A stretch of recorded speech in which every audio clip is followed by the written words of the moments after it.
1789 में फ्रांस में एक ऐसी घटना घटी जो सिर्फ फ्रांस तक नहीं बल्कि पूरी दुनिया में एक नया सोच और सिस्टम लाई। फ्रांस रेवोल्यूशन ने पुरानी रियासतों को हिला दिया और नए आइडियाज को जन्म दिए। आइए जानते हैं इस वीडियो में फ्रांस रेवोल्यूशन को।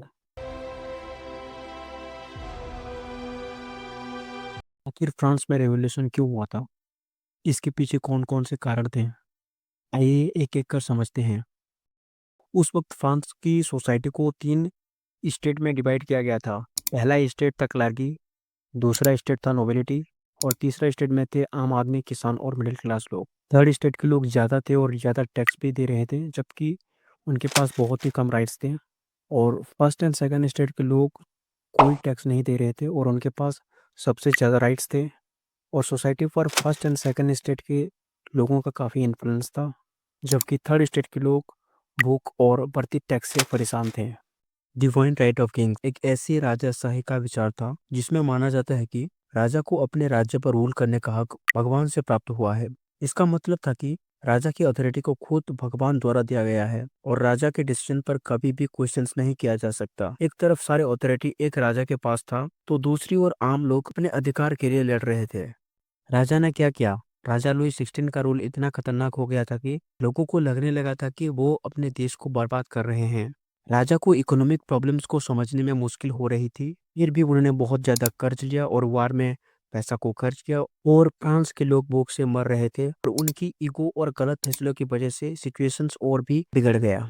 Economic crisis. फ्रांस की इकोनॉमी एग्रीकल्चर पर बेस्ड थी और फसल खराब होने से फार्मर टैक्स नहीं दे पा रहे थे। फ्रांस की इकोनॉमिक सिचुएशंस बहुत ही खराब हो गई थी, कर्ज बढ़ रहा था और लोगों को खाना तक मिलना मुश्किल हो रहा था। कई जगह अनाज की कमी थी, ब्रेड के दाम बढ़ रहे थे, कंट्री फाइनेंशियल बैंकक्रप्ट की तरफ बढ़ रही थी। इस वजह से आम लोग बहुत ही ज्यादा परेशान हो गए थे। फ्रांस बैंकक्रप्ट हो गया था क्योंकि राजा लुई 16 ने अपने ऊपर ज्यादा पैसा खर्च किया था, जैसे कि वर्साइलिस पैलेस को बनाने में। क्वीन मेरी एंटोनियट भी सबसे ज्यादा पैसा खर्च कर रही थी। फ्रांस ने कई वार में पैसा खर्च किया, उनमें से एक अमेरिकन रिवॉल्यूशन को फंड करना भी है। फ्रांस अपने इनकम से ज्यादा पैसा वो खर्च कर रहा था और जो प्रिविलेज क्लासेस थे वो अपने ऊपर टैक्स लगाने के लिए तैयार नहीं थे।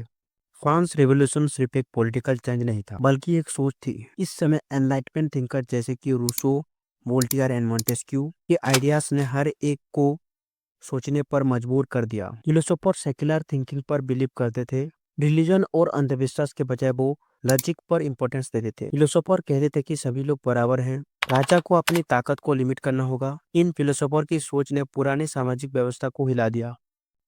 स्टेट जनरल एक मीटिंग था जो फ्रांस के राजा लुई 16 ने बुलाया था 1789 में, जब देश का इकोनॉमिक सिचुएशन बहुत ही खराब हो गया था।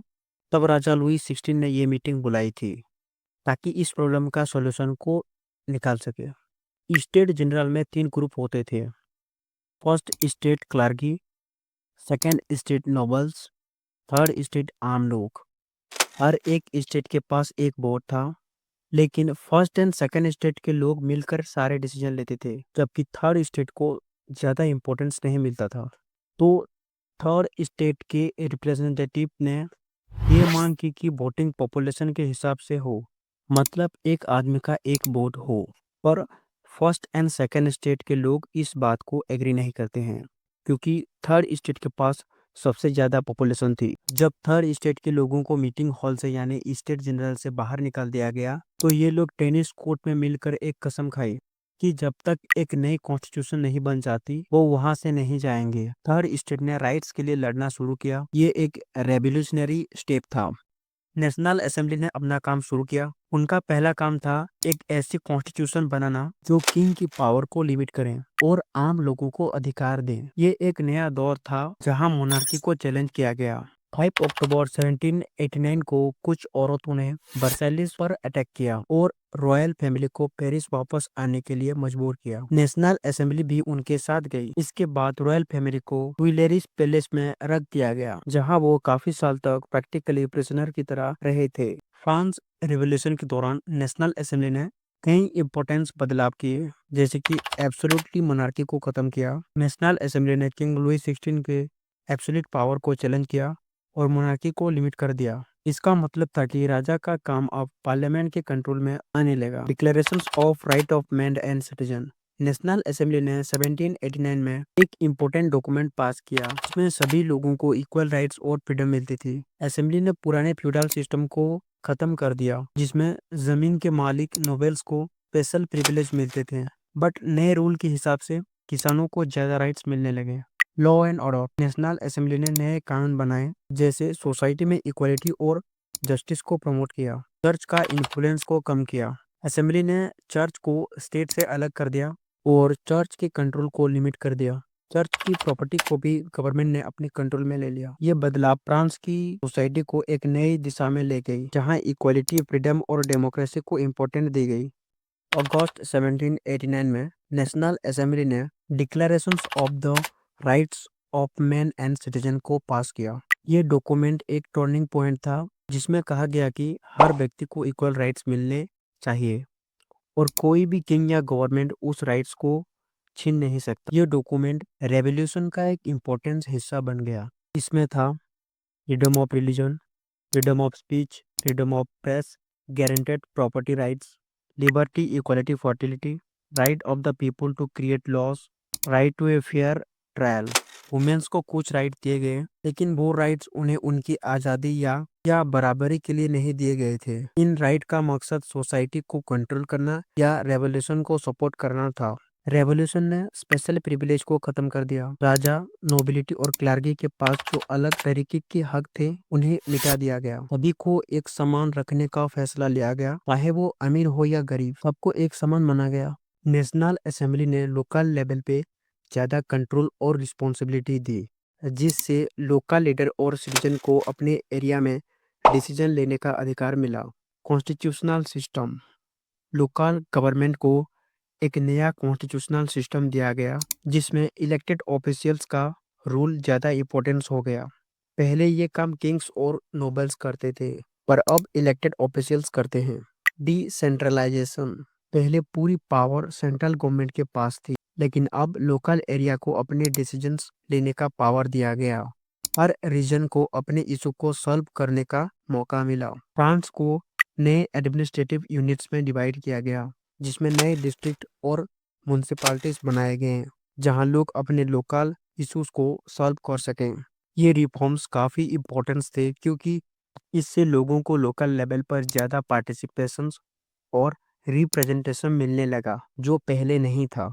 1791 में नेशनल असेंबली ने एक नई कॉन्स्टिट्यूशन बनाई। इसमें फ्रांस को एक कॉन्स्टिट्यूशनल मोनार्की बनाया गया जिसमें राजा की ताकत को लिमिट किया गया था और कुछ डेमोक्रेटिक प्रिंसिपल को इम्प्लीमेंट किया गया था। लेजिस्लेटिव असेंबली एक अहम बॉडी थी जो 1791 से 1792 तक काम कर रही थी। ये असेंबली फ्रांस में मोनार्की को खत्म करने के बाद बनाई गई थी जब कॉन्स्टिट्यूशन ऑफ 1791 पास किया गया। लेजिस्लेटिव असेंबली का काम था नए लॉज बनाना और पुराने पॉलिसी को बदलना। इस असेंबली में सभी रिप्रेजेंटेटिव इलेक्टेड थे जो मोनार्की को रिप्लेस और रिफॉर्म कर रहे थे। इस टाइम फ्रांस में पॉलिटिकल टेंशंस बढ़ रहे थे और असेंबली को इंटरनल और एक्सटर्नल चैलेंजेस को सामना करना पड़ रहा था जैसे कि वार, फ्रांस का वार ऑस्ट्रिया एंड प्रूसिया के साथ, रेडिकल जैसे जाकोबिन्स। 1792 में जब पॉलिटिकल इंस्टेबिलिटी बढ़ गई तो लेजिस्लेटिव असेंबली को डिसॉल्व करके नेशनल कन्वेंशन को बनाया गया जिसमें मोनार्की को ऑफिशियली एबोलिश किया गया।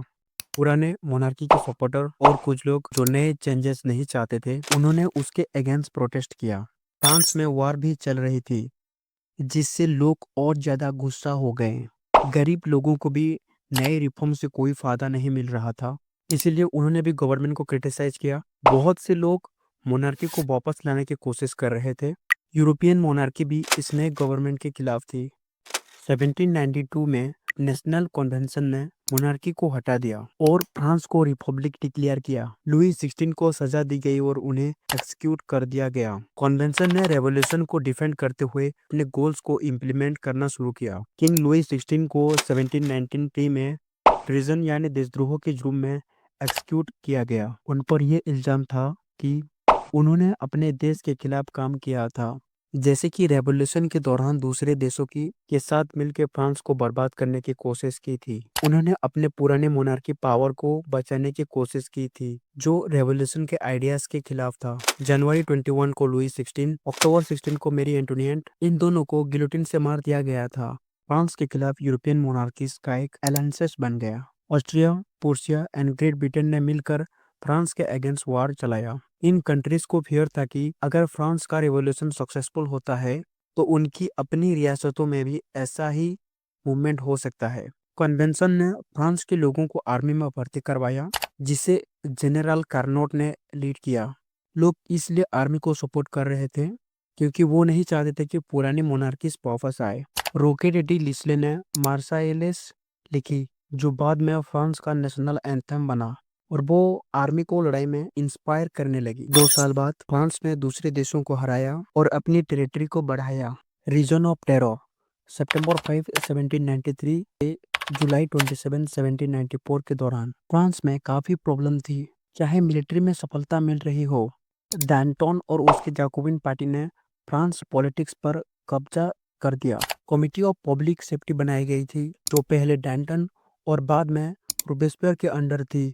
इस कमेटी ने लोगों को ट्रेजर यानी देशद्रोह के इल्जाम में ट्रायल करवाया। जो लोग दोषी साबित हुए उन्हें गिलोटिन से मार दिया गया। लगभग 15,000 लोग इस दौरान मार दिए गए।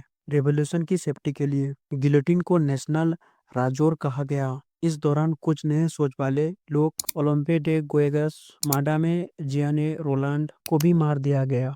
गिरोडिन्स पार्टी ने जाकोबिन पार्टी के रीजन ऑफ टेरर को रोकने की कोशिश की, इस वजह से उन्हें मार दिया गया। डैंटन ने भी किलिंग्स को रोकना चाहा, लेकिन उसको भी मार दिया गया। रोबेस्पियर लीडर बना और किलिंग्स जारी रही। किलिंग्स का जिम्मेदार रोबेस्पियर को माना गया, इसलिए 27 जुलाई 1794 को रोबेस्पियर और उसके साथियों को गिरफ्तार करके मार दिया गया और रीजन ऑफ टेरर खत्म हो गया। कॉन्स्टिट्यूशन ऑफ द ईयर 1795 एक नई कॉन्स्टिट्यूशन थी जो फ्रांस रेवोल्यूशन के बाद बनाई गई थी।